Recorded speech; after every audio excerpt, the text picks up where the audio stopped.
Liar! Douglas Moore shot up from his chair. You come into my house and accuse my wife?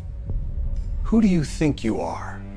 Some ghetto girl begging for scraps. Mr. Moore, I'm a doctor. Grace Anderson, 28, black. Your blindness is not what you think. Victoria Moore's voice went shrill.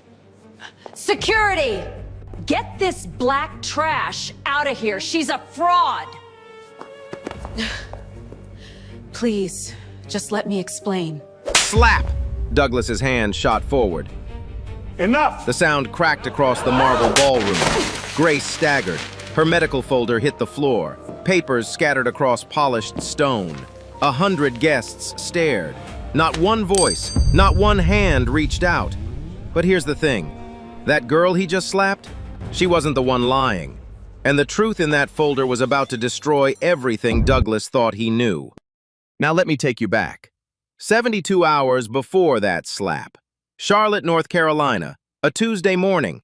The kind of morning where the sun hasn't decided if it's showing up yet. Grace Anderson sat at her kitchen table in a one-bedroom apartment on the east side of town. Nothing fancy, clean, small, quiet. A stack of medical journals on the counter, a half-finished cup of coffee going cold. On the wall above her desk hung a framed photograph. A man in his 50s, smiling wide, wearing a faded church suit. Her father, James Anderson. He died 4 years ago, blind. Not because his condition was untreatable, because every doctor he saw misdiagnosed him. By the time Grace finished medical school, it was too late. That photograph was the reason she became an eye surgeon. The reason she specialized in reversible blindness. The reason she never, ever ignored a case that didn't add up. And this morning, a case had landed on her table that didn't add up at all. The file came from a man named Elliot Crawford, 63, white, a corporate attorney who had been Douglas Moore's best friend since college. Elliot didn't trust doctors. He didn't trust most people. But something about his friend's blindness had been eating at him for months. His condition doesn't match anything I've read, Elliot had told Grace over the phone the night before. His voice was low, careful. 3 years ago, Douglas could see just fine. Then his new wife brought in her own doctor. 6 months later, completely blind. Every specialist she's hired says it's permanent, but I don't buy it. Grace had flipped through the medical records Elliot sent over. Her coffee went cold while she read. The prescribed medications didn't match any standard treatment for degenerative vision loss. One of them, a corticosteroid at an unusually high dosage, actually suppressed optic nerve recovery. That wasn't a mistake, that was a strategy. Now let me tell you about Douglas Moore. 61 years old, self-made. He built Moore Capital Holdings from a single office in downtown Charlotte into a commercial real estate empire worth $220 million. He was sharp, disciplined, respected. Then, 3 years ago, he went blind. His world shrank overnight. The man who once read contracts until 2 in the morning now couldn't see the face of his own wife. He moved through his 12,000-square-foot estate by memory and touch. The hallways he once walked with confidence now felt like tunnels. And at the center of that shrunken world stood Victoria Moore. Victoria was 42, blonde, always dressed like she was about to be photographed, because she usually was. She ran the Moore Foundation, a small charity that threw galas and fundraisers and kept her name in the society pages. She married Douglas 5 years ago, 2 years before his blindness started. To the outside world, she was the devoted wife, the woman who gave up her social life to care for her disabled husband. The cameras loved her. The donors loved her. Charlotte loved her. But behind closed doors, Victoria Moore was something else entirely. She had handpicked Douglas's personal physician, a man named Dr. Timothy Walsh. Walsh had a medical license with a quiet suspension in another state. Nobody checked. Nobody asked. Victoria made sure of that. She controlled Douglas's medications, his schedule, his meals, his visitors, especially his visitors. Over the past year, she had slowly cut off every person Douglas trusted. His former business partners, his old friends, even Elliot. She told Douglas that Elliot was spreading rumors and causing stress. And the household staff? Victoria rotated them constantly. The ones who stayed learned quickly. Keep your head down, don't ask questions, and never speak to Mr. Moore without permission. Grace closed the file. She stared at her father's photograph for a long time. Then she picked up her phone and called Elliot back. "I'll do it, but I need to see him in person. I need to examine his eyes." Elliot exhaled. "That's the problem. Victoria controls the house. Nobody gets near Douglas without her permission." "So how do I get in?" There was a pause. Then Elliot said, "There's a gala this Saturday. The Moore Foundation's annual charity event. I can get you on the guest list as a representative from your hospital's donor program. It's the only way to get you close enough." Grace looked at the file again. The medication dosages, the timeline, the pattern. "Saturday," she said. "I'll be there." She hung up. The apartment was quiet. Morning light crept across the kitchen table and touched the edge of her father's photograph. She didn't know it yet, but Saturday night would change everything. Saturday night, 7:14 p.m. Grace pulled her car into the long gravel driveway of the Moore estate. The house sat at the end like a monument. White columns, tall windows glowing gold, a fountain in the center of a circular drive. Valets in black vests lined the entrance. Luxury cars were parked bumper to bumper along the manicured lawn. BMWs, Mercedes, a Bentley near the front. Grace drove a 6-year-old Honda Civic. She parked at the far end of the lot, sat there for a moment. Her hands gripped the steering wheel. On the passenger seat lay a leather folder. Inside it, Douglas Moore's pharmacy records, her preliminary analysis, and a printed summary of every red flag she had found. She checked her reflection in the rearview mirror. She had chosen her outfit carefully. A fitted navy blazer, a white blouse, small gold earrings. Professional, clean, nothing that could be used against her. She took a breath, grabbed the folder, stepped out. The evening air smelled like fresh-cut grass and expensive perfume.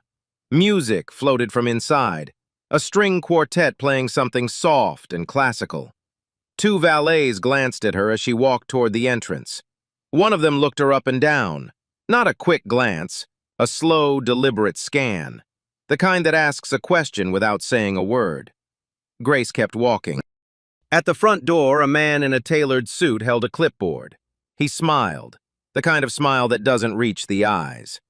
Name? Dr. Grace Anderson, Harmon Ridley Medical Institute, Donor Relations. He scanned the list, found it. His eyebrows lifted slightly, just a flicker. Then he stepped aside. "Enjoy your evening." She walked in. The ballroom hit her like a wall of light and noise. Crystal chandeliers hung from a vaulted ceiling, round tables draped in white linen, silver centerpieces, waiters gliding through the crowd with trays of champagne and shrimp cocktails. A live band had replaced the string quartet now, smooth jazz, low and warm. Grace scanned the room, roughly 120 guests, maybe more. Men in dark suits, women in gowns that cost more than her rent. She was the only black person in the room who wasn't carrying a tray. She felt it immediately, that invisible weight. The way certain eyes lingered a half-second too long. The way a woman near the bar shifted her clutch to the other hand as Grace passed. Small things. Quiet things. The kind of things that people who've never felt them will tell you don't exist. Grace moved through the crowd. She smiled politely when someone made eye contact. She declined a glass of champagne from a waiter who seemed surprised she wasn't one of them. She spotted Elliot Crawford near a pillar on the far side of the room. He was nursing a whiskey and watching the entrance. When he saw her, he gave a small nod, barely visible. Then he looked away. That was the signal. Douglas was here. Grace turned toward the VIP section, a raised platform near the back of the ballroom roped off with velvet. 4 round tables, candles, fresh flowers. And there, At the center table sat Douglas Moore. He looked older than his photographs. His hair had gone fully gray. He wore a dark suit with no tie. His eyes were open but unfocused, staring at nothing. His hands rested flat on the table, palms down, like he was anchoring himself to something solid. Beside him sat Victoria. She was impossible to miss. A cream-colored gown, diamond earrings that caught the light every time she moved. Her posture was perfect. Spine straight, chin lifted, one hand resting lightly on Douglas's forearm. The picture of devotion. Grace took another breath, adjusted her grip on the folder, and walked toward them. She made it about 10 feet before a man stepped into her path. White, mid-50s, red-faced, a champagne glass in each hand. "Hey, excuse me." He smiled wide, too wide. "Are you with the catering company? Because the shrimp table needs a refill and I've been waiting." "I'm not with catering," Grace said. Her voice was steady. "I'm a guest." The man blinked, looked at her blazer, looked at her face. The smile didn't change, but something behind it shifted. "Oh, my mistake." He didn't move. "It's just, you look like you could be a guest," Grace repeated. "Excuse me." She stepped around him and kept walking. Her heartbeat was louder now. She could feel it in her ears. She reached the velvet rope. A security guard, tall, wide, earpiece in, held up a hand. "VIP area, ma'am. Invitation only." "I'm Dr. Grace Anderson. I'm here to speak with Mr. Moore about a medical matter." The guard looked at her, then at the folder, then back at her. "Wait here." He walked over to Victoria and leaned down, whispered something. Victoria's eyes found Grace across the room, and something cold moved behind them. Victoria whispered something back. The guard returned. "Mrs. Moore says you're not on the VIP list. I'm going to have to ask you to step back." "Sir, this is a medical concern. It's urgent. If I could just have 2 minutes—" "Ma'am, step back." Grace didn't move. She looked past the guard, directly at Douglas. He was sitting still, listening. His head was tilted slightly, the way blind people do when they're trying to locate a sound. "Mr. Moore," Grace called out, not loud but clear. "My name is Dr. Grace Anderson. I'm an ophthalmologist. I have reason to believe your blindness may be reversible. I just need 5 minutes of your time." The room shifted. Nearby guests turned. Conversations dropped to whispers. Douglas's head turned toward her voice. "What did you say?" Victoria's hand tightened on his arm. She leaned in close to his ear. Grace couldn't hear what she said, but she saw Douglas's expression change. The curiosity drained away. Something harder took its place. "My wife tells me you weren't invited to this section," Douglas said. His voice carried. "She says you've been bothering our guests." "That's not true, Mr. Moore. I was invited to the gala by your attorney, Elliot Crawford. I'm here because your medical records show—" "Elliot?" Douglas's jaw tightened. "Elliot sent you?" Victoria whispered again, faster this time. Her lips barely moved. Douglas's face darkened. "So you're telling me my own friend hired some stranger to come into my home and accuse my wife of— what exactly?" "Mr. Moore, I'm not accusing anyone. I'm asking you to look at the evidence. Your medication." "I'm blind!" Douglas slammed his palm on the table. Glasses rattled. "I can't look at anything, and you have the nerve to walk in here, into my house, and tell me my wife, the woman who takes care of me every single day—" "Mr. Moore, please. Who are you? Really? Who sent you?" His voice was rising. People were turning. The string of the jazz band faded as the musicians noticed the commotion.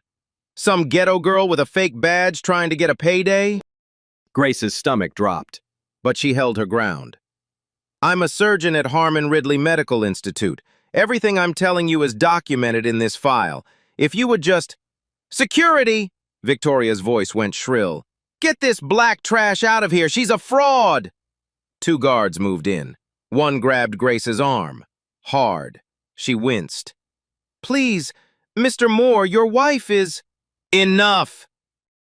Douglas Moore stood. His chair scraped back across the marble floor. The sound cut through the room like a blade.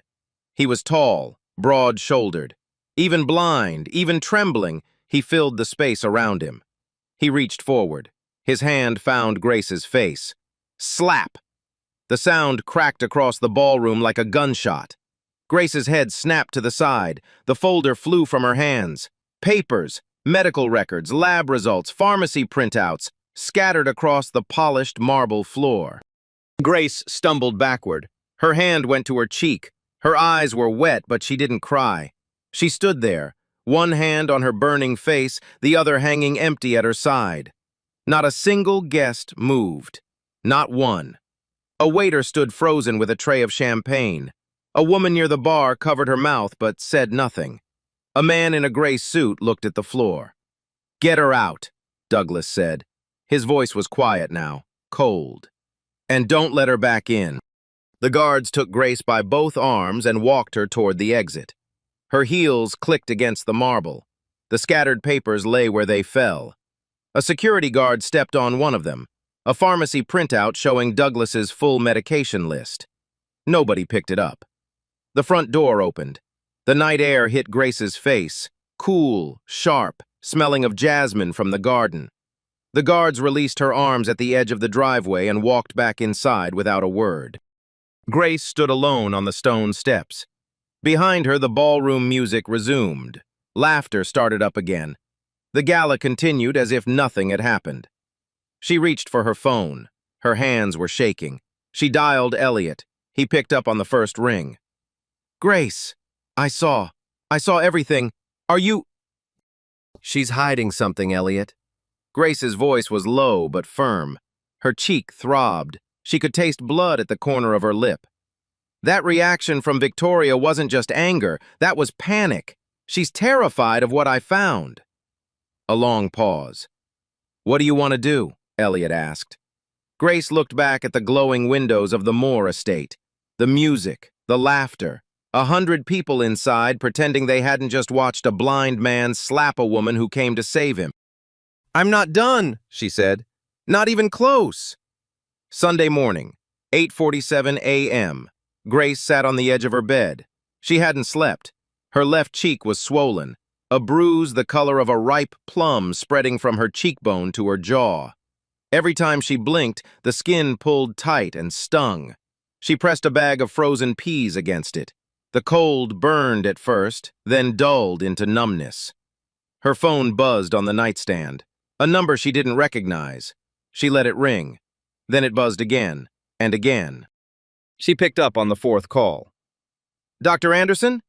The voice was clipped, professional. "This is Dr. Harold Bennett, Chief of Medical Staff at Harmon Ridley. I need you in my office at 9 o'clock tomorrow morning." Grace's stomach tightened. "What's this about?" "We've received a formal complaint from the Moore Foundation. They're alleging that you impersonated a donor representative to gain access to a private event, and that you harassed a disabled man in his own home." The words landed like stones. "Dr. Bennett, that's not what happened. I was there in a medical capacity. I had evidence." "Grace." His voice softened, but only slightly. "Until this is resolved, you're on administrative leave, effective immediately. I'm sorry. My hands are tied." The line went dead. Grace sat there. The frozen peas dripped water onto her knee. The apartment was silent except for the hum of the refrigerator and the distant sound of a neighbor's television through the wall. She looked at her father's photograph. He smiled back at her, frozen in a moment when the world still made sense. Administrative leave. 3 years of building her reputation at Harmon Ridley. Hundreds of patients, research papers, late nights, early mornings, all of it.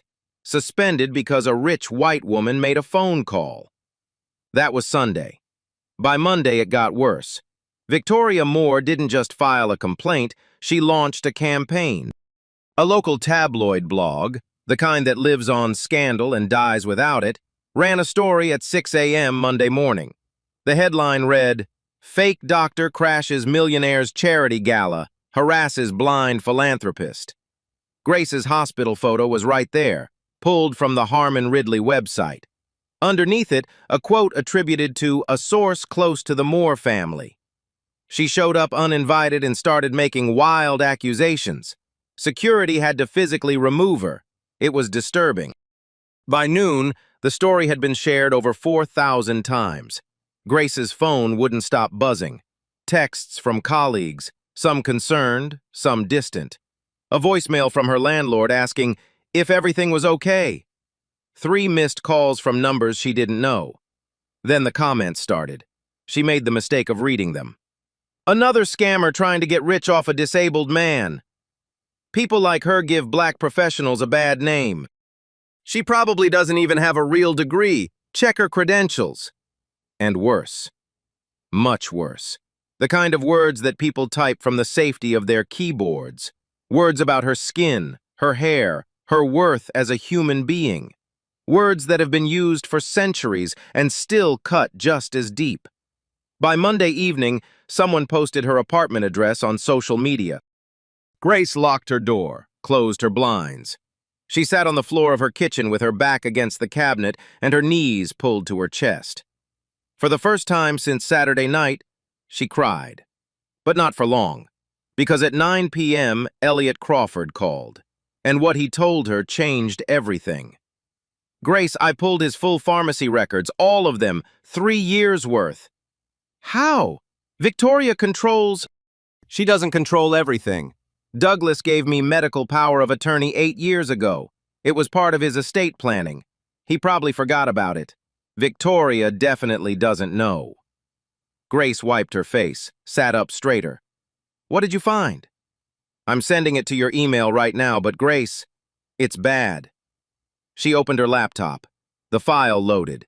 Page after page of prescription records, dosage logs, pharmacy receipts. And there it was. Douglas Moore had been prescribed a daily vitamin supplement, a liquid formula prepared by Dr. Timothy Walsh's private clinic. Standard-looking, unremarkable label.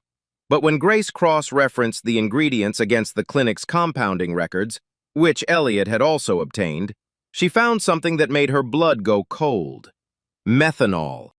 Not much, not enough to kill, but enough, taken daily over months and years, to systematically damage the optic nerve, to mimic the symptoms of irreversible degenerative blindness, to keep a man in the dark, literally, while his wife controlled everything around him.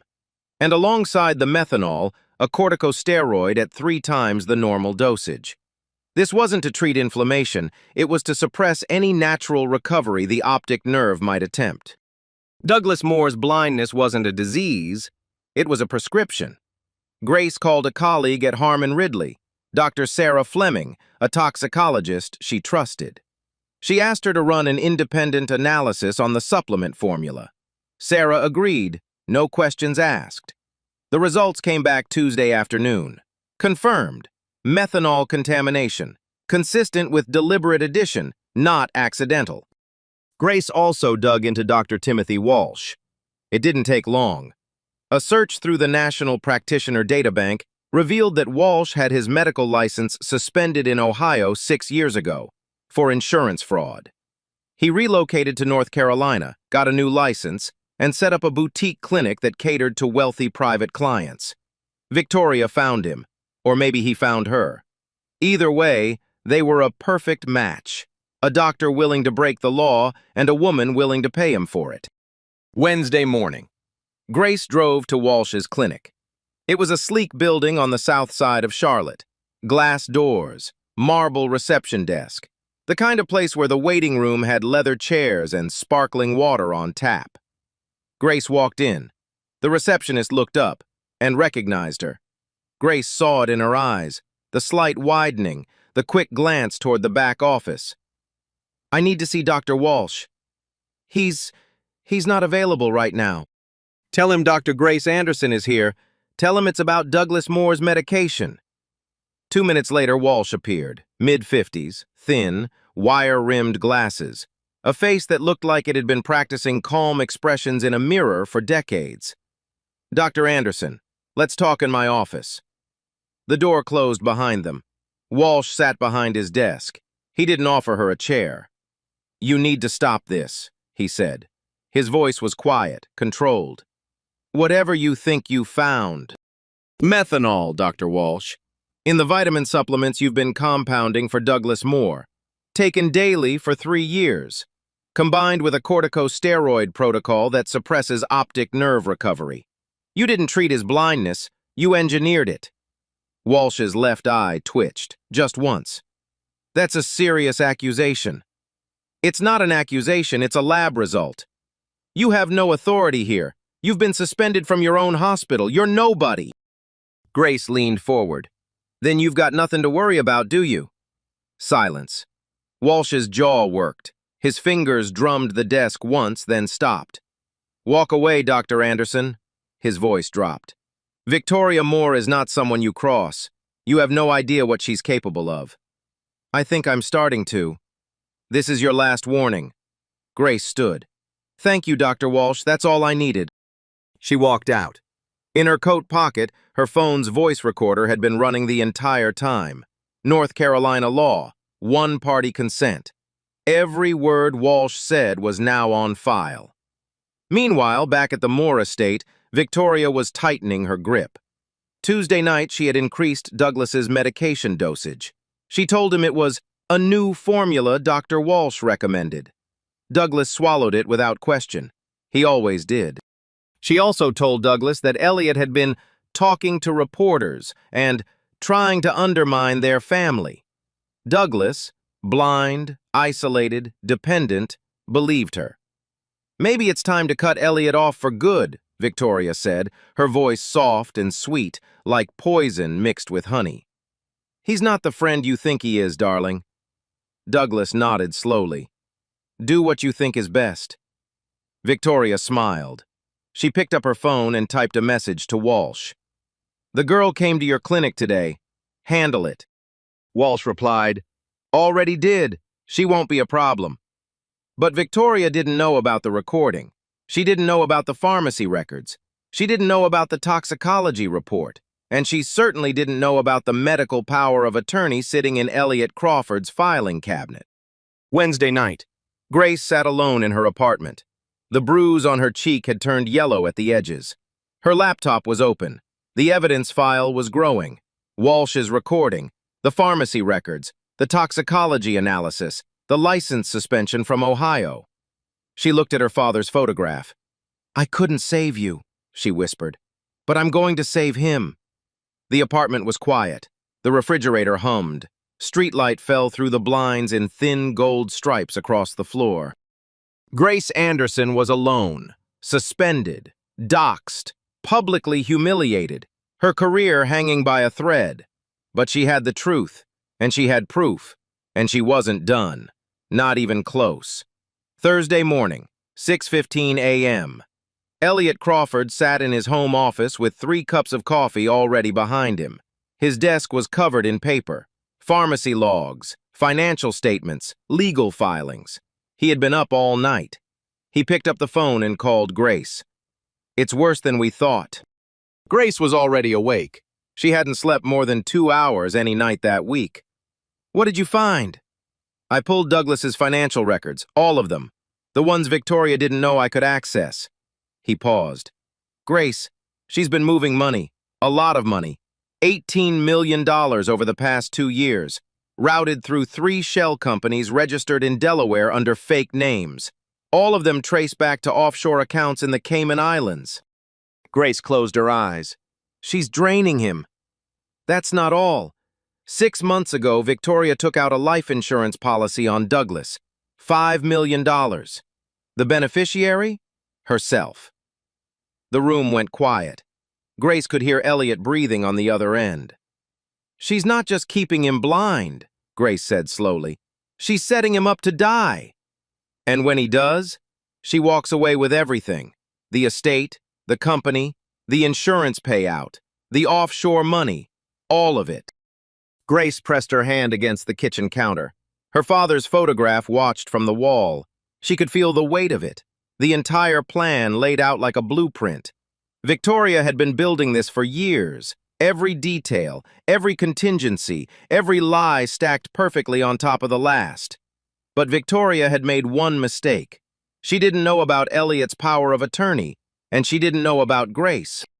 "We need to get Douglas out of that house," Grace said. "Away from her, away from Walsh, into a proper medical facility where I can examine him without interference." "I've been thinking about the same thing," Elliot's voice steadied. "I can use my medical power of attorney to schedule an independent examination. I'll tell Douglas it's a routine second opinion. Nothing threatening, just a checkup. Will he agree?" "He trusts me. Or at least, he used to. Victoria's been poisoning that too. But I think if I frame it the right way, concerned friend, nothing more, he'll come." "Where?"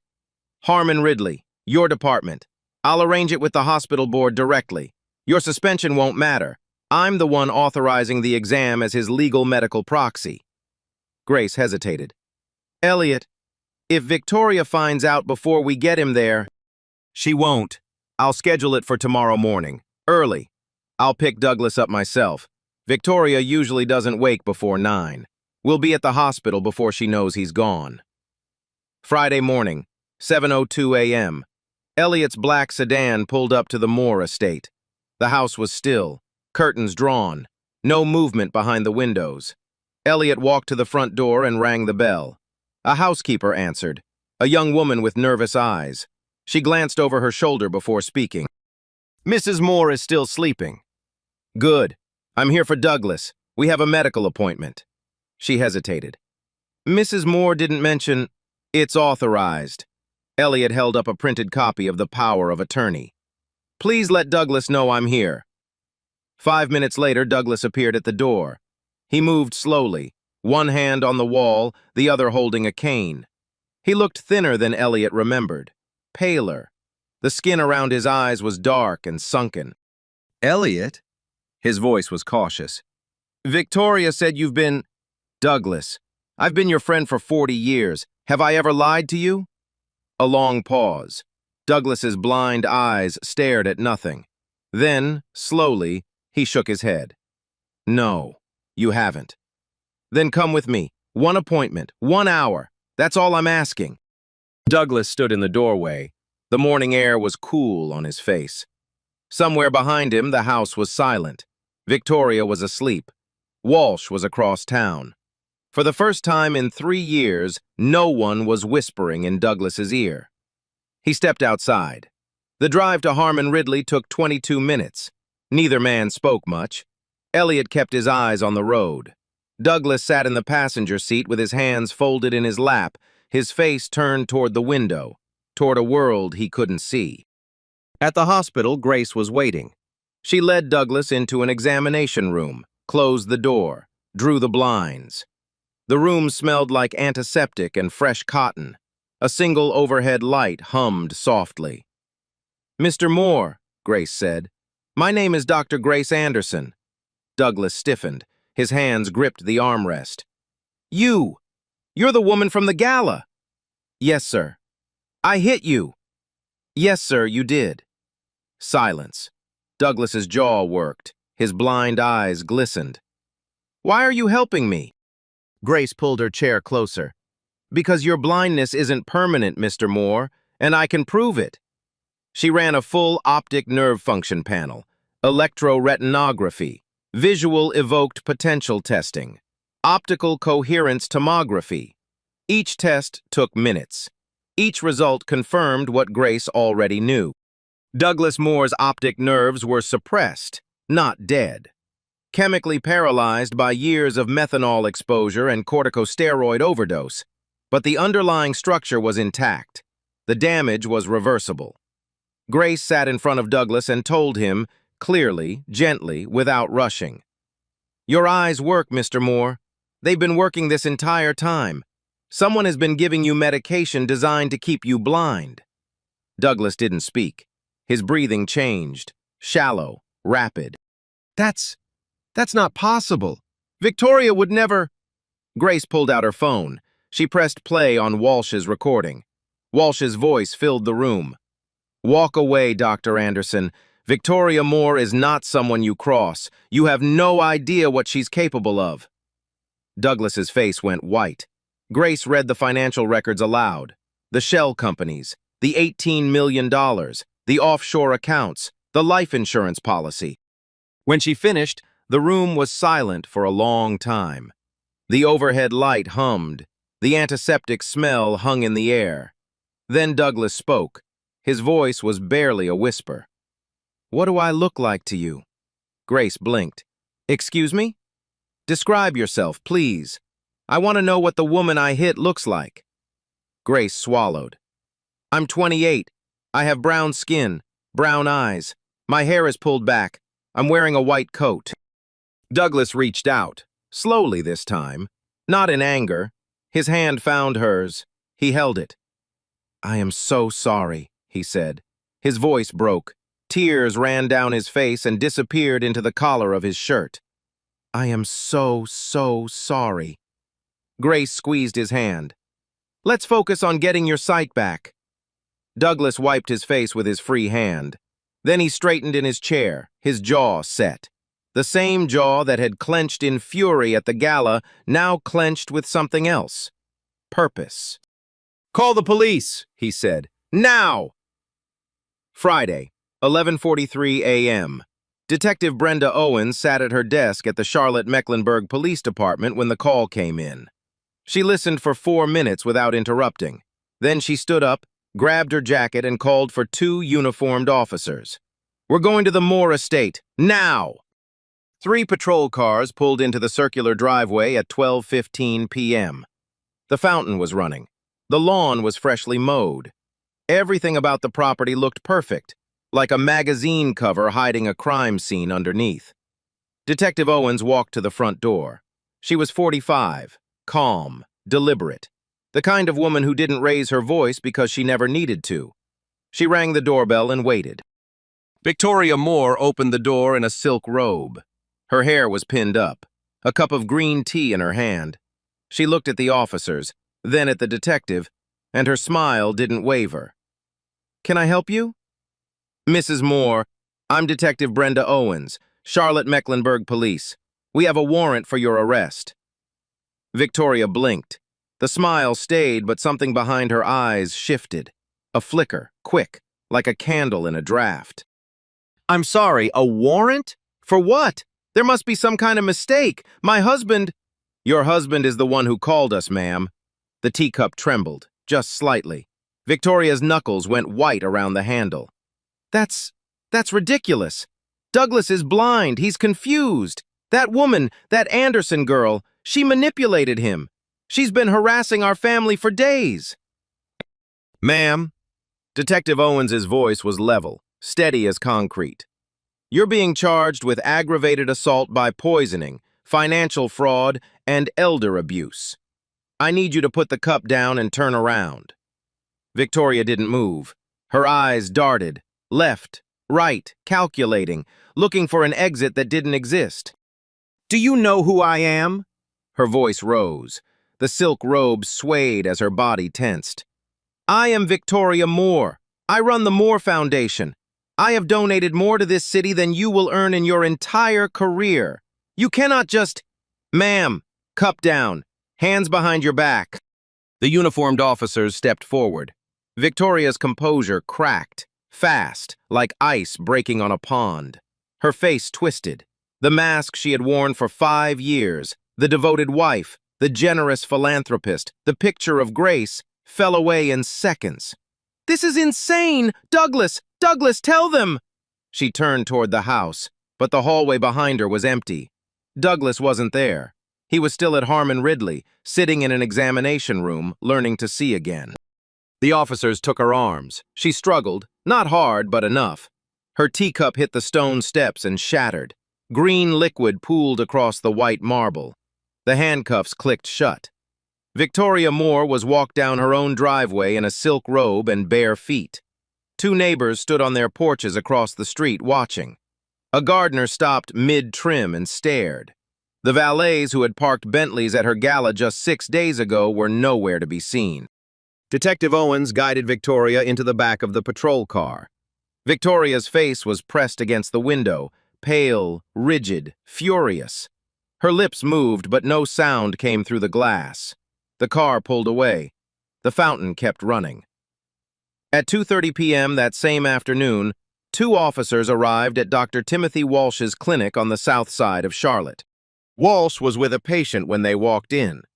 The receptionist, the same woman who had recognized Grace days earlier, stood up and pressed herself against the wall as the officers passed. Walsh came out of his office. He saw the badges. His face went gray. "Dr. Timothy Walsh, you're under arrest for conspiracy to commit aggravated assault, medical fraud, and elder abuse." Walsh didn't resist. He didn't speak. He simply held out his wrists. His wire-rimmed glasses slid down his nose as the handcuffs closed. His medical license was suspended by the North Carolina Medical Board within the hour. A full board review was scheduled for the following month. By 4 p.m. Friday, both Victoria Moore and Timothy Walsh were sitting in separate holding cells at the Mecklenburg County Jail. Neither of them had been granted bail. And at Harmon Ridley Medical Institute, two things happened before the end of the day. First, the hospital board received a personal call from Elliot Crawford, accompanied by a 60-page evidence file. The formal complaint filed by the Moore Foundation was reviewed, found to be fraudulent, and withdrawn. Grace Anderson's administrative leave was lifted, effective immediately. Second, Dr. Grace Anderson began Douglas Moore's treatment protocol, a carefully calibrated regimen designed to flush the methanol from his system and allow his optic nerves to begin natural recovery. That evening, for the first time in 3 years, Douglas Moore reported seeing something. Not shapes, not faces, not the world he remembered, but light. A faint golden glow at the edges of his vision, like dawn creeping under a door. He sat in the hospital bed. Tears rolled down his cheeks. He didn't wipe them away. "I can see light," he whispered. "I can see light." Grace stood at the foot of his bed. Her arms were crossed. Her bruised cheek had faded to pale yellow. She didn't say anything. She just smiled, the kind of smile that doesn't need words. The folder she had carried into the gala, the one that was slapped out of her hands, scattered across marble, stepped on by a security guard, that folder had done exactly what it was meant to do. It had told the truth. And now, finally, someone had listened. The arrest of Victoria Moore was a match dropped into dry grass. Grace called her best friend Nina Sullivan, a journalist at the Charlotte Herald, on Friday night. 5 words. "I'm sending you a file." Nina read it, called her editor. The story went live Saturday morning. Wife of blind millionaire charged with poisoning husband to maintain control of $220 million fortune. By Sunday, every major outlet had picked it up. CNN, NBC. The New York Times ran a feature. The doctor who saved a blind man's sight after he slapped her. The internet flipped. The same comment sections that called Grace a scammer were now flooded with support. Hashtags trended. Hashtag Justice for Douglas. Hashtag Grace Anderson. A clip of her hospital photo next to the original tabloid headline went viral. 2 million shares. Caption: "They called her a liar. She was the only one telling the truth." But Detective Brenda Owens wasn't done. Her team spent 3 weeks pulling Victoria's life apart. What they found was not a crime of opportunity. It was a blueprint. Victoria had targeted Douglas from the start. She met him at a charity event in Savannah, 5 years before the gala. He was recently widowed, wealthy, no children, the perfect target. She pursued him patiently. They married 8 months later. Within 6 months, she replaced Douglas's longtime physician with Walsh. The methanol poisoning began slowly, small doses in daily vitamins. Blurred vision first, then headaches. 18 months after the wedding, fully blind. The financial trail was equally deliberate. $18 million siphoned through 3 shell companies: Whitfield Partners, Crescent Bay Holdings, Dunmore Group, all funneling money to offshore accounts Victoria controlled alone. Plus the $5 million life insurance policy. Beneficiary, herself. The indictment came back with 14 counts: attempted murder, aggravated assault by poisoning, financial fraud, elder abuse, conspiracy, and more. The trial lasted 4 days. Grace took the stand on day 2. Navy blazer, the same one from the gala. Voice calm, hands steady. She described the slap, the investigation, the moment she told a blind man his blindness was man-made. The defense tried to rattle her, questioned her credentials, her motives. Grace didn't flinch. I became a doctor because my father died blind from a misdiagnosis. I didn't seek this. I followed the evidence. Walsh testified on day 3. He had taken a plea deal. He confirmed everything. Victoria directed the protocol, chose the dosages, paid him $200,000 annually through the shell companies. I was the instrument, Walsh said. She was the hand. Douglas testified on day 4. His vision had partially returned, blurry, limited, but real. He entered the courtroom and looked across at Victoria for the first time in 3 years. She was in an orange jumpsuit. No diamonds, no cream gown. Douglas stared at her. She looked away. I trusted her with everything I had, he said, and she used every bit of it to keep me in the dark. The jury deliberated 6 hours. Guilty. All 14 counts. Judge Patricia Caldwell read the sentence without emotion. You exploited a man's disability. You weaponized his trust. And when the one person brave enough to tell the truth walked into your home, you had her humiliated, assaulted, and destroyed. 25 years. No parole for 15. Walsh received 8 years. Medical license permanently revoked. All 50 states. Douglas's civil attorneys recovered the full $18 million. Shell companies dissolved. Victoria's personal assets seized. The tabloid blog that smeared Grace settled a defamation suit and published a full retraction. We regret the publication of unverified claims that caused significant harm to Dr. Grace Anderson. We failed to verify the facts. We apologize, fully and without reservation. Grace read it on her phone, same kitchen where she had cried on the floor 5 weeks earlier. She read it once, nodded, set the phone down. Then she went back to work. 6 months later, the atrium of Harmon Ridley Medical Institute was filled with light. Tall glass windows, white marble floors, fresh flowers on every table. A red ribbon stretched across a new doorway, crisp, uncut, waiting. 200 people filled the room, doctors, journalists, city officials, donors, and in the front row, Douglas Moore. He stood without a cane. His suit was pressed, his tie was straight, and his eyes were open. Not staring at nothing, not unfocused, not blind. He could see. Not perfectly, not the way he could before. The edges were still soft, certain colors still blurred. But he could see faces. He could read large print. He could watch the sun set over Charlotte and know, actually know, that it was gold. 6 months of treatment, 6 months of Grace Anderson's protocol, flushing the methanol, rebuilding the optic nerve, session by session, week by week. It was slow, painful at times, but it worked. Douglas walked to the podium. The crowd went quiet. Behind him hung a banner, white letters on deep blue fabric. It read, "The Anderson Center for Vision Recovery," named after James Anderson, Grace's father, the man who died blind because nobody listened. Douglas gripped the edges of the podium. He looked out at the crowd, and for a moment, he couldn't speak. His jaw worked, his eyes glistened. Then he found his voice. 6 months ago, a young woman walked into my home to save my life. I didn't know her.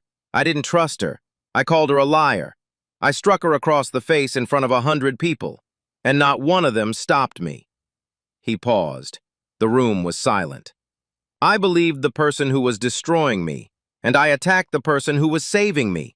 I will carry that shame for the rest of my life. He turned toward the front row. Grace was sitting there. Navy blazer, white blouse, small gold earrings. The same outfit she wore the night of the gala. Her hands were folded in her lap. Her face was calm. Dr. Anderson, Grace, I owe you more than an apology. I owe you everything.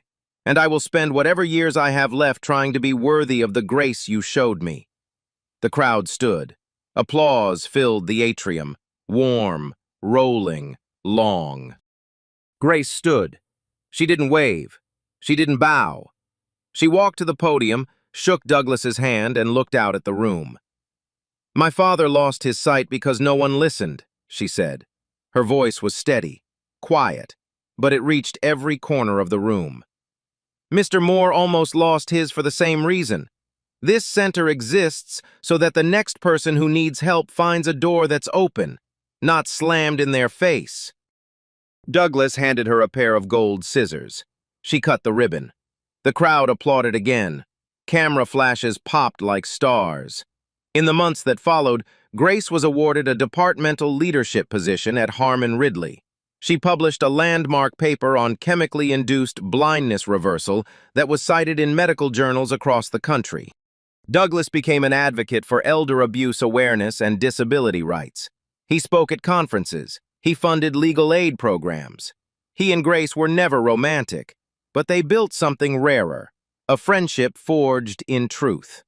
Quiet, deep, unbreakable. The Anderson Center opened its doors 3 months after the ribbon cutting. In its first year, it treated over 200 patients with reversible vision conditions, patients who had been told their blindness was permanent. Patients like James Anderson, patients who just needed someone to listen. So here's my question to you. If you were Grace, standing in that ballroom, your cheeks still burning, your papers scattered on the floor, 100 people staring at you and not one of them speaking up, would you still fight to save the man who just slapped you? Drop your answer in the comments. I want to hear it. And if this story hit you somewhere deep, if it made you angry, made you think, made you feel something, smash that like button. Subscribe if you want more stories where the truth wins. Share this with someone who needs to hear it today. Because the real question was never whether Grace would give up. The real question is, what would you do?